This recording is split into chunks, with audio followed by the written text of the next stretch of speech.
बिस्मिल्लाहिर्रहमानिर्रहीम। नाज़रीन, आज 11 फरवरी 2024 और इलेक्शन 8 फरवरी 2024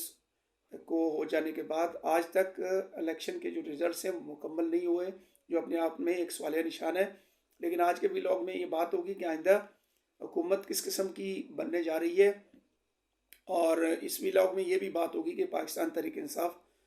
जिस तरह बैरिस्टर गौर साहब ने तकरीर की और उसके मुताबिक वो कह रहे हैं कि वो कोर्ट्स जाएंगे और कानून का सहारा लेंगे, और वो कैंडिडेट्स जिनको फॉर्म 45 के तहत जो जीते हुए थे और फॉर्म 47 में रिजल्ट्स तब्दील करके उनको हरवा दिया गया है, तो कोर्ट से वो रिलीफ लेंगे। तो कोर्ट जब जाएंगे तो वहाँ क्या रिलीफ मिल सकता है, आज के व्लॉग में इस पर बात होगी। सबसे पहले नाजरीन, मैं ये समझता हूँ कि बात करते हैं कि हुकूमत किस किस्म की बनने जा रही है, तो मैं ये समझता हूँ कि ये PDM का रिपीट होगा। इलेक्शन का इतना बड़ा प्रोसेस, यानी इस पे अरबों रुपए खर्च हुए, वो हुआ, लेकिन ये PDM की जो हुकूमत थी 1.5 साल, ये उसी का बिल्कुल रिपीट होने जा रहा है। फ़र्क सिर्फ इतना है कि अब पाकिस्तान पीपल्स पार्टी और MQM की सीट्स ज़्यादा हैं और वो बारगेनिंग के लिए बेहतर पोजीशन में है, सिर्फ फ़र्क इतना है। तो चूँकि मरकज़ में जो वज़ीर आज़म होगा वो पाकिस्तान मुस्लिम लीग नून से होगा, वो चाहे नवाज शरीफ हो या शहबाज शरीफ। जो वज़ीर आला पंजाब है उसके लिए फिर पाकिस्तान मुस्लिम लीग नून का वज़ीर आला होगा, उसमें मरीम नवाज़ और हमजा शहबाज जो है वो कैंडिडेट हो सकते हैं। और उसके बाद बलूचिस्तान की सूरत हाल दिलचस्प है। वहाँ पे मैं ये समझता हूँ कि पाकिस्तान पीपल्स पार्टी तमाम सियासी गुफ्तगू के बाद वहाँ का वज़ीर आला लेगी, और सिंध में तो पाकिस्तान पीपल्स पार्टी का वज़ीर आला होगा, और KPK में भी दिलचस्प सूरत हाल हो सकती है। वहाँ पे स्वीपिंग विक्ट्री है in favour of Pakistan Tehreek Insaf,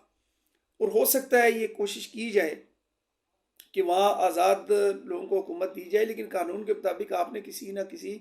party में अपने आप को ज्वाइन करना है, तो ये कानूनी कदगन आ सकता है उन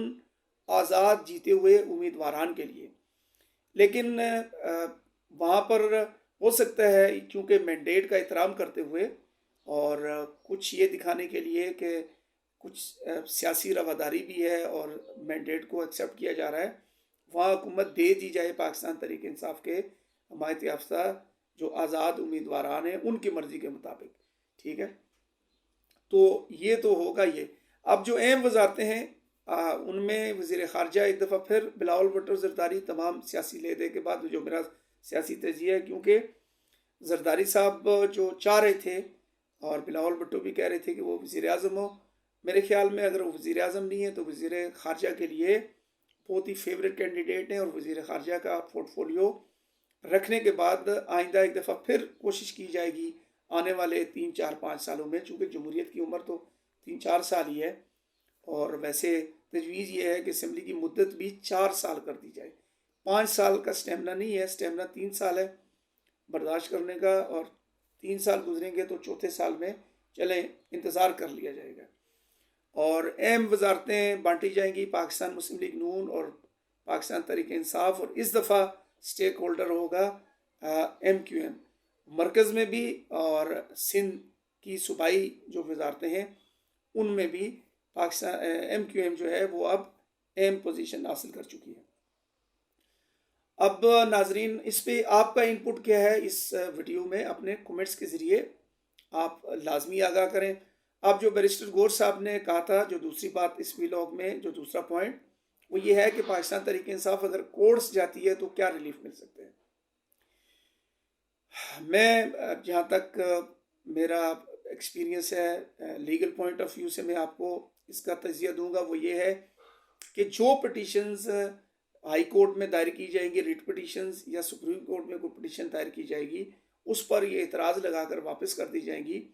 कि चूँकि एक स्पेशल